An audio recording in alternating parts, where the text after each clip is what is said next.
¿Qué tal? Muy buenos días. Bienvenidos a Vivir en Salud. Gracias por su compañía.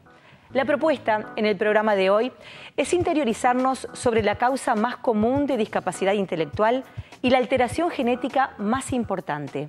Me refiero a síndrome de Down. Pero antes de interiorizarnos biológicamente del tema con el doctor Leonel Brioso, subsecretario de Salud Pública, quiero destacar que el bebé con síndrome de Down o trisomía 21 es un pequeño como cualquier otro, fruto del amor de sus padres. Un bebé que tiene cualidades y potencialidades que hay que ayudar a desarrollar, así como problemas físicos y psíquicos que es necesario atender. Pueden tener algunos problemas similares entre ellos. Sin embargo, cada uno es un individuo con personalidad y características únicas.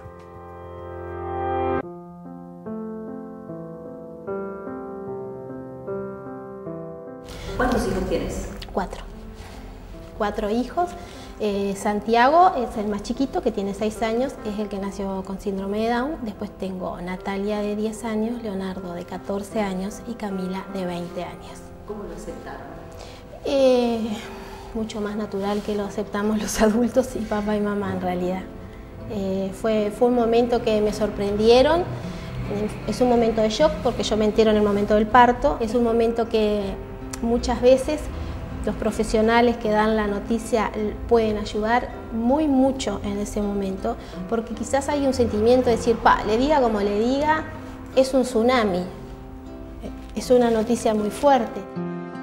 Cuando tenés el bebé con síndrome de Down, una UPA, y empiezan con la información, bueno, que no va a poder hacer esto, que no va a poder hacer lo otro, necesita la estimulación temprana, necesita la ejercitación, a uno le da como un poquito la sensación de que ese hijo va a necesitar todo como especial o como especialistas, pero que no pasa solo por determinados ejercicios que sí van a ser hechos por profesionales en esa primera etapa, ¿verdad? Por psicomotricistas, después por fonoaudiólogos. Es la estimulación que le damos a todos los bebés, que es a través de las caricias, de las canciones, del mimarlo. Yo no tuve una buena experiencia en la noticia porque me dan la información sin haberme dado antes al bebé. La noticia debe ser dada después que la mamá ve a su hijo y que lo tiene allí. ¿Lloraste mucho?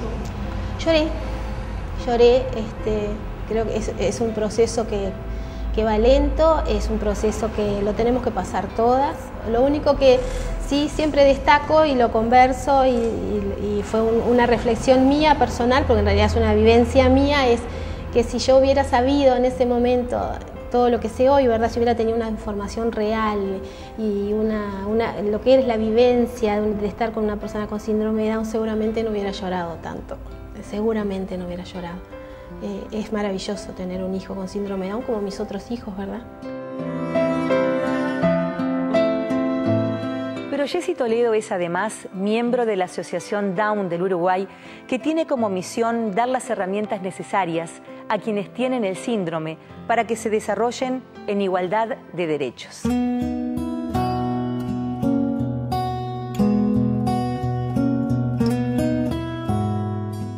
Básicamente tratamos de reunir, de formarnos, de tener la información necesaria para difundir y dar contención a esas familias cuando van llegando a Asociación Down, ¿verdad? Tratamos de abrirnos hacia el resto de la sociedad para también trabajar la información y poder difundirla al resto de la sociedad. Porque el desarrollo de ellos tanto depende del desarrollo de sus propias habilidades, de sus propias capacidades, tanto como el desarrollo de las capacidades y las habilidades del resto de los seres humanos cuando llega el momento de interactuar con ellos. Todavía existen muchos miedos, que básicamente nosotros como papás no lo tomamos como algo de discriminación negativa, sino básicamente pasa porque no tienen la información real de cómo dirigirse a una persona con síndrome de Down y qué respuesta va a dar. Siempre aconsejamos que se les hable.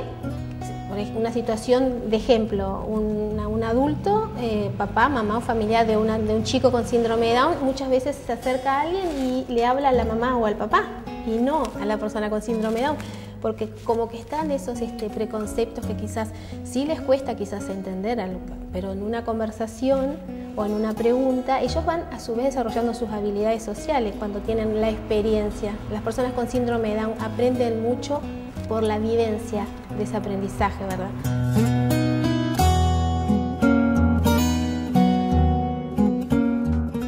síndrome de Down es una alteración genética que se produce en el momento mismo de la concepción, cuando se unen el óvulo y el espermatozoide. La causa que lo provoca es hasta el momento desconocida.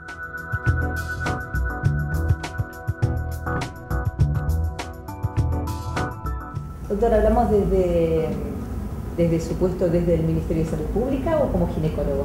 Bueno, yo en realidad el puesto en salud pública lo entiendo como una extensión de mi compromiso médico, en este caso en la política.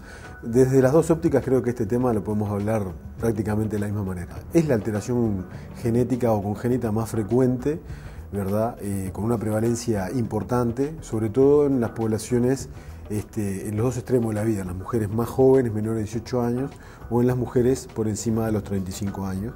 Es un defecto congénito que además de prevalente tiene una amplia gama de presentaciones clínicas que van desde prácticamente la normalidad hasta defectos muy severos, bien físicamente o bien del punto de vista psicológico, ¿verdad? De los trastornos mentales que lleva, y con a veces afección que hace que la expectativa de vida de las personas con síndrome de Down sea mucho menor que la población general.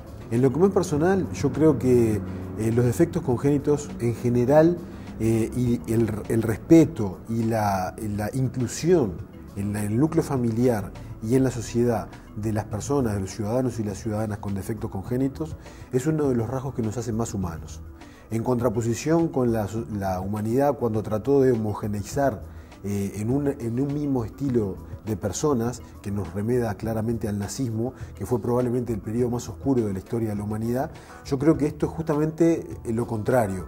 Y por eso a mí me parece que el respetar, el que las personas con defectos tengan un lugar en la familia y en la sociedad es muy importante. Eso desde la visión de las políticas. Desde el ámbito familiar las respuestas varían muchísimo. Así como en otros temas hablamos de que el embarazo puede ser la mejor noticia o la peor noticia de acuerdo a las circunstancias en las que se dé, también el hecho de que haya un recién nacido, un niño con un síndrome de Down, puede ser una noticia devastadora, tan devastadora que hay mujeres que no lo aceptarían nunca y que prefieren interrumpir el embarazo, a una noticia que sea asumida por el núcleo familiar como una realidad que toca vivir y que amalgamarla al funcionamiento de la familia, ¿verdad? Y creo que lo más importante desde el punto de vista del Estado, en este caso del Ministerio de Salud Pública, es asegurar las condiciones para que las personas puedan tener el diagnóstico a tiempo, generar un marco de protección para que la vida sea lo más plena posible. Tenemos reportes clarísimos de mujeres, de familias, en donde hay personas con síndrome de Down en el núcleo familiar y realmente la percepción que uno tiene es que probablemente sean estas personas con defectos congénitos muchas veces los que tienen más capacidad de dar cariño, de recibirla y que son realmente una luz de esperanza en esos núcleos familiares, ¿verdad?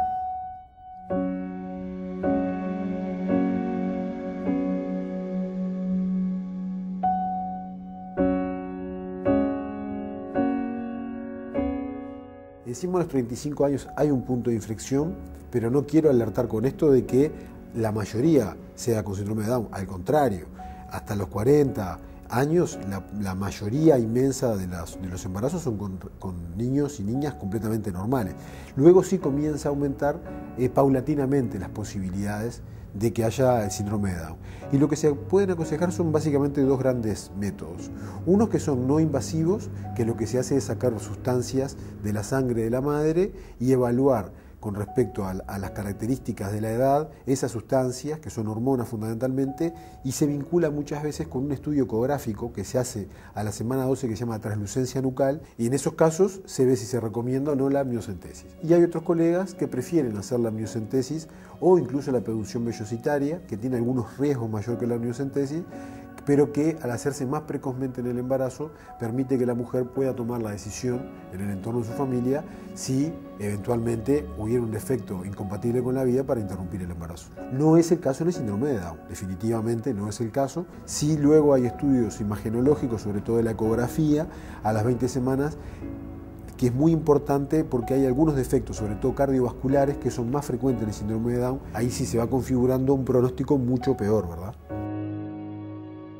el diagnóstico de síndrome de Down no es una cosa sencilla de hacer, ¿verdad? En muchos casos es muy difícil y requiere la confirmación genética siempre. Esa primera etapa es muy importante.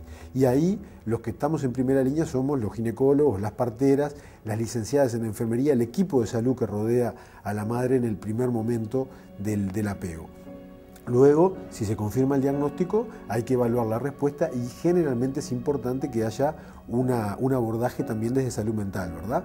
Creemos nosotros que ese abordaje es muy importante, ¿verdad? Para, de alguna manera, prevenir cualquier riesgo para la madre que pudiera existir, fortalecer la relación de apego y sobre todo expresar todos los beneficios que tiene una buena relación que se establezca con el tema de la lactancia es fundamental, el tema del estímulo precoz también es fundamental, porque realmente uno lo que ve en la práctica clínica, y hay bastante evidencia, es que los niños y niñas cuando tienen síndrome de Down y son estimulados desde muy precozmente, la posibilidad de adaptación y de desarrollo de sus aptitudes, aunque éstas sean disminuidas genéticamente, son muy similares a los niños y niñas normales, ¿no? A veces estas personas con defectos congénitos son probablemente, como dije hoy, mucho más dadores y receptores de felicidad y alegría que otros niños y niñas que genéticamente son normales eventualmente. O sea que creo que hay que visualizar el tema ampliamente, ¿verdad?